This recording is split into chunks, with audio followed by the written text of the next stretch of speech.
今日のこの時代は終末です。何の終末でしょうか。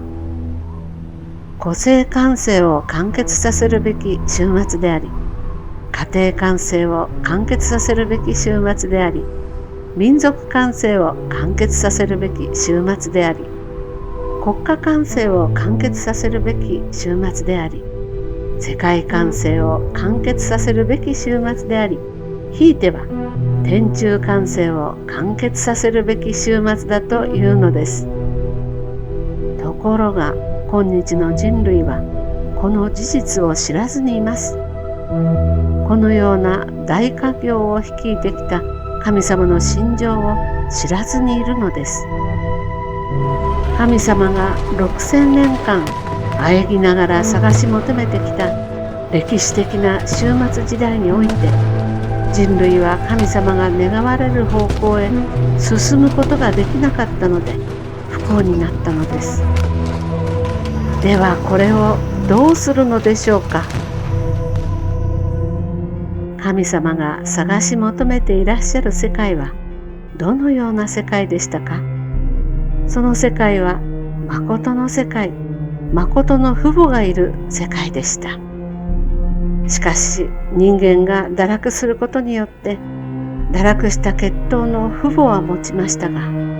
神様が永遠に愛することのできる本然の誠の父母は失ってしまいました。消えてしまいました。消えたのも歴史過程で消えたのではなく、歴史の最初から消えてしまったのです。人類はその父母を必ず探さなければならないのです。誰がこの世界に責任を持つのでしょうか。深刻な問題です。自分自体の守りのために世界を放棄しなければならないという民主主義になれば、世界をリードすることができないのです。神様は恩衆の子供、サタン、悪魔の息子娘であるこの人類を救うために自分の息子を犠牲にしたではありませんか。自分の中心と自分のしもべたちをすべて犠牲にして悪党恩衆の息子娘を救ってあげるための御業をしたので、サタンも神様の前では頭を下げるのではないですか。ではこのような神様が今まで耐えて世界的な発展をするときまで導入したその犠牲のすべての予見は誰のためのものなのかというのです。結局は私一人を救うためのものです。送ったメシアを十字架で生かせたことも、また再びこれを延長して再臨という思想を中心として世界的な範囲まで発展させて終末まで率いてこられたのも誰のためなのかといえば私のためのものです。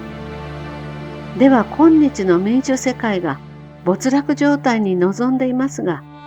そのようになったのは誰の責任かといえば人間です。人間が誤ったからです。それゆえ全歴史を透言しうる代表者が必要なのです。そのような基準の代表者として全人類の絶対的な基準として来られるお方が再臨主です。イエス様は神様が願う世界と神様が願う天国のために生きました。自分の命が尽きる時までそのように生きました。それゆえイスラエルは滅びましたが、後の世界がそのお方を迎え、中の世界がそのお方を迎えるので、終末にはそのお方の名によって世界が動いていくのです。神様が終末に約束された一日は父母の日です。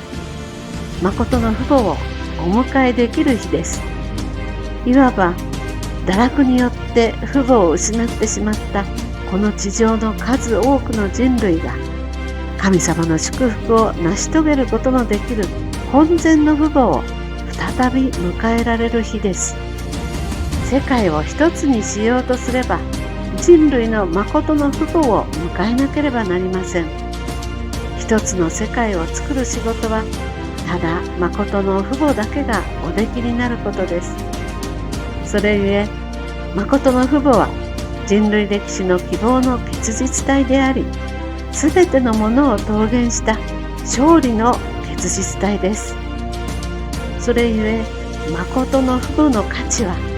世界の何者とも変えられない至高至大なものだと言えます。